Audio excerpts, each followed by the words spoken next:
Hello there. You are listening to the Girl Talk podcast. My name is Carol. It's Alicia. And Trisha. And we are so glad that you have joined us today here on the Light FM's Girl Talk podcast. Today, I just have to warn you. We're already giddy. We're already punchy. Yeah, we're punchy. And this topic, I think, will bring out the punchiest of us. Yes. Because Trisha and I actually this week I have seen several people post about it online, and I had never understood or read or whatever. There's a book by what's her name, Marie Kondo. Mm-hmm. And she talks about, simplifying your life by tidying up your home. So I had heard all this stuff about it. Well, I invited Trisha over to my cube, and I was like, let's see what this is all about. So we started watching one of the shows. Oh, I don't know where I was, but I did not get invited to this. I don't know where you were either. I think you were at a meeting. It was that day you had all those meetings. Okay. Yeah. So we were we were giggling about it because, I am not known for my tidiness. No, me either, okay? Me either. But aside from the show, I mean, we're not endorsing the show or endorsing the book. We were just talking about ways to simplify our lives. And she got some good suggestions about different things that you can do. But later on in the day, I get these pictures from Trisha. She texts me and she was like, I tried it. But I think the overarching theme of it is that the more stuff because in the United States, we think the more stuff you have, the more successful you are. Mm-hmm. But I think the more stuff you have, the more stressed out you are. Mm-hmm. Yes. And that's what I think this show is speaking to, is that like people have all this clutter in their life and it stresses them out because they can't find what they need. And then when you pare that down and you simplify, then it kind of relieves some of that stress. I think there's some study I just was reading this week because I've been seeing all this on social media. Yeah. The average American owns like hundreds of thousands of items. And it was I can't remember the exact statistic, but it was astounding. Mm-hmm. I think we own too much stuff. Mm-hmm. And then I thought of those people that live in tiny houses, like, 400 square feet or small. Actually, the tiny houses are really like, some of them are like 150 square feet, right? Yeah. What do they do when they get something as a gift? They have to either reject the gift or re-gift it, or because they or just put it on the porch. They physically don't have room to keep everything. Right. It forces them to say no to objects. Yeah, that's true. For me, that's part of the biggest thing is things that you were given. How do you not display it or have it around? Because what happens when that person comes over for a visit? Yeah. Yeah, and it's not there. It's true with my parents-in-law. They gave me this crazy pig clock. And I was like, I put it in this special place out of view until they would come visit. And then there it would sit, the pig clock. Why would they give you a pig clock? I don't know. I'm not sure if they were joking, and I took it Now everybody's going to serious. send you pig clocks. Because I was like, oh, that's great. And maybe inside they were like, I'm going to get you a pig clock for your birthday. Send your pig clock to Post Office Box 159. I'm going to send it to a tiny house person and see what they do with their... with their pig clock. But, the funny and interesting and relevant thing about that show that I liked was the fact that all the stuff creates stress, which impacts your relationships. Yes. Because we saw this husband and wife, and they were irritated with each other more than they needed to be, mainly around the circus of stuff that they had. And it's true in my house. Yeah. My husband and I get irritated about the stuff that we have. And what are we going to do with it? And I get upset with my kids because there's so much stuff. So I think there's something very powerful here. I don't know if she's caught on it or not, but there's something very powerful about too much stuff causes impediments in your relationship. Now, I don't know how we ended up doing a podcast on this. Like, is one of us the expert? Because it ain't me. No, it ain't me either. But like our kids have commented because we've started trying to clean up more as a family and get them involved. And for a long time, they weren't interested. And then the house got kind of really messy, two working parents and busy kids, and you can't clean everything up. And when we did clean up, they felt better. The kids were like commenting, wow, this is really nice. It feels good to be in the living room. Let's set a rule and so we set all these rules. But the kids, we let the kids kind No of people in the living room. start the rules. I know, living in you this cannot room. use anything ever. I'm having flashbacks to my grandmother's sitting room. You know, that one room you could never go in, and it had plastic on the furniture. plastic. I had a Plastic on the neighbor- couch. I had a neighbor who had a white sofa Oh, with no. plastic on it. And as a kid, I was probably like 9 or something. I'm like, I don't understand this. And I lived in Florida, and so it was Oh, sticky. yeah. and Did you make a pop when you stood up? I just didn't understand it. I don't understand white furniture, period. Oh, no. We had a white couch once, and that, or was so a it was bad a idea. big overstuffed chair, and that. 24 minutes. I mean, It wouldn't last attractive, 24 but- minutes in my house. But the point, the point is, why do we get all this stuff or protect all this stuff and then never use it or So- just let it bother us? We just recently put our Christmas stuff away, and we were late in doing that. But we have all these boxes for our Christmas ornaments, and I was putting the ornaments away, and there's this one styrofoam ball that has pink and blue beads stuck in it with a silver pin, like one of those flathead silver pins. This is like from the 60s. It is not an attractive ornament, and it never makes it onto the tree. Oh, It's one of those that stays in the box, bottom yeah. It's of on the deck. box. And it's like, well, let's not put that on the tree this year. And so this year we're putting the stuff away, and I asked my husband, it was my husband's from when he was a child, and I said, "Can you tell me about this ornament?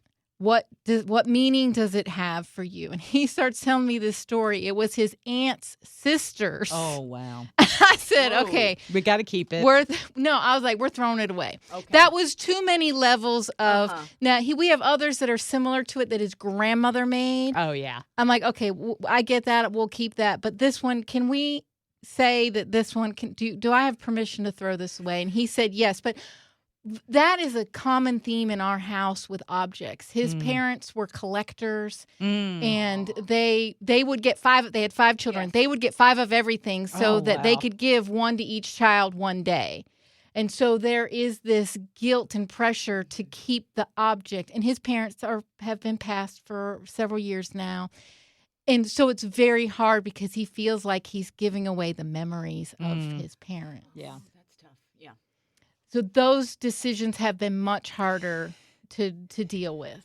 But here's the thing. I mean, my dad having just passed away and having to, get rid of some of his things.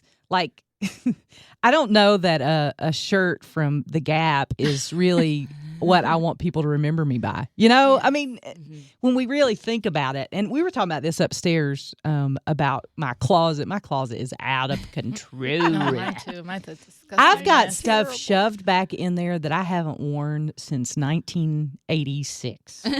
Well, maybe not that long, but I will tell you this. I had a big. I'm telling all my dirty laundry here on Girl Talk. But anyway, so when I went through my divorce, I sold the house and moved to a smaller place because we didn't need a house that big.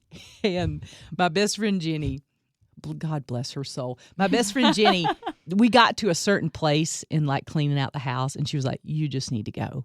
Oh, And I was like, "Okay." that's a good friend. But the basement has not been dealt with. She went, "You just need to go." And so now sometimes I'm like, "Jenny, I used to have a," she's like, "No, you don't have that anymore." Because she so just, you just call Jenny. and Yeah. say, do I have this? yeah, and I'll post her number so you can get in touch with her. No, I won't do that. I'm just kidding. But it's times in our lives where we really look at things and go, "I didn't need that. I don't know why it was hanging out in my basement." And And we need permission to let go of Yeah. it or somebody else to support us as we do that. And Yeah. so one of the objects that we had for a long time, this was one of the multiples of 5. My husband's father collected big music boxes, these really old-fashioned, gorgeous music boxes. And the one that we had was a really odd shape. It was a rectangular, large box. Gorgeous wood box. The music was amazing. Very hard to get rid of because, his dad had listened to that music. It meant a lot. And so over time, we decided to sell it because we just didn't have the space for it. And there was another little side thing that it was unattractive because of the shape. There's that. yeah. Yeah. And but for years and years, we were like, we just can't do it. We just can't do it. We just can't do it. And then we found a buyer that collected and sold antique music boxes. Wow. And so he came, we sent pictures, we did all this research and everything, and he bought it and took it so that someone else that really loves those things could enjoy it. So it felt good that it was going to a place that someone else was going to really appreciate it more than we ever did. The only reason we liked it is because of the memories it had. We were never music box people ourselves, Right. You know? Yeah. But that was one way that we dealt with getting rid of something really significant, was making sure it went to somewhere that someone else would appreciate it. Good point. I love that. That's something I've tried to help my kids understand when we're trying to give away toys and things like that. You don't play with that anymore. And there's a little boy or a little girl who really would love to play with that. And wouldn't that be great to know that they had that? That's, I mean, it's funny. It's the same idea. It's like somebody else is going to really cherish that. And if you don't need it, that helps me feel better about letting go of things. And we've never missed this. There are times where, like, we used to listen to it at Christmas because there was one roll of music that you would put. It was like this barrel that you would put in and it would play. It was kind of like, remember those little teeny music boxes you had as a girl where the princess would pop up, a ballerina, dance. and you could see this was like a humongous version of that. Wow. But we haven't missed it. That my point is, we haven't missed it because we know we made the right decision. Right. When I have the most guilt is when I have to throw things away. I do not like to throw things out. And so I have a garage full of stuff I need to find a new home for, give away, or we were going to have a garage sale and all that, and that's a ton of effort, and I don't know if it makes sense for where we live. And so we're to the point where I'm like, oh, I could sell it. I know I could sell it. Someone's going to buy this. It would be great. And I need to make the decision, you know what, that's not going to happen. I just need to give it away. Yeah. And there are some organizations, I know they do this in my town. I don't know if they do it here or not, but Hospice has a resale store, and they will actually come to your house with a truck and pick up things. Like if you have a garage sale and you don't sell everything, a lot of people just donate it. And Hospice is a wonderful organization. They were so instrumental before my dad passed away. We just love hospice and what they do. But, if it goes to benefit something like Goodwill, all those organizations will make arrangements, I think. Do they do that here? Do they come to your house? I believe that the larger organizations do. Yeah, you call them, you schedule a pickup. Yeah. And so that's always my problem is like I'll have bags or boxes in the hallway. I'm like, I'm going to take that to... Or you drive around with it in your car for months. Salvation Army. Months. Yeah. I got 6 months, one box once. Yep, that's my record. Oh, and there is this new thing I heard that you can use old boxes like Amazon boxes, and there is an organization that you print out a shipping label. You fill up the box with old clothes, used clothes, and you put the shipping label on it, and you don't pay anything. You just take it to the shipping store, and they will send it to this. They will donate it to this organization to be resold and reused somewhere.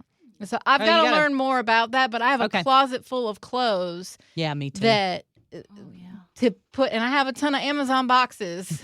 Don't we all? That I can fill, and that is an easy way. Yeah, that is to easy. Get rid of things and to hopefully benefit somebody else. That is, I know in Hickory there's the Safe Harbor Rescue Mission has a resale store. They do a ton of stuff through there, and they can use anything. They take, I wish I had one of these kind of minds. Like you could look at something like, a toilet paper holder and then turn it into a wreath somehow. I don't have that gene. I'm sure someone's done it. Yeah, they do all the time. I'm like, if I tried to make that, it would look like you just put toilet paper holders up on your door, not like a beautiful wreath like they can make, but they can take stuff and turn it into something beautiful. Maybe I can make a wreath out of the pig clock. Yeah, there you go.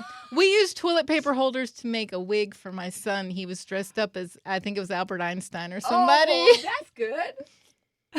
But I don't have a problem. Those, I usually recycle those. My kid would have said, if I'd have sent my kid, they'd be like, why you got toilet paper rolls all over your head? It looked pretty bad, but the teacher kept it because he was so impressed that we did it totally from scratch. There you go. That's good. I love it, though, because,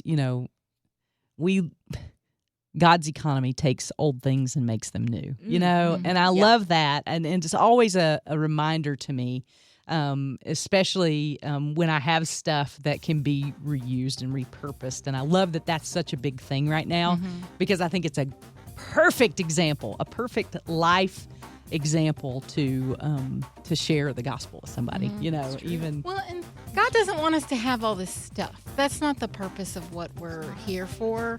And, you know, it takes, I think having all this stuff and focusing on this stuff, it does. It creates all these emotions and then it just detracts from what we really should be doing. yeah. And I have sizes in my closet. I was telling Trisha from 8 to 28. I mean, it just everything because I'm afraid I'm going to get that skinny again. So I can give away some of those clothes and let some other skinny person enjoy them. We love you so much, Yes, and we we love do. hanging out with you. This is such a blast. And if you'd like to get in touch and give us your tidy up tips, we'd love to hear them. You can email us at girltalk@thelightfm.org, and we'll see you next time.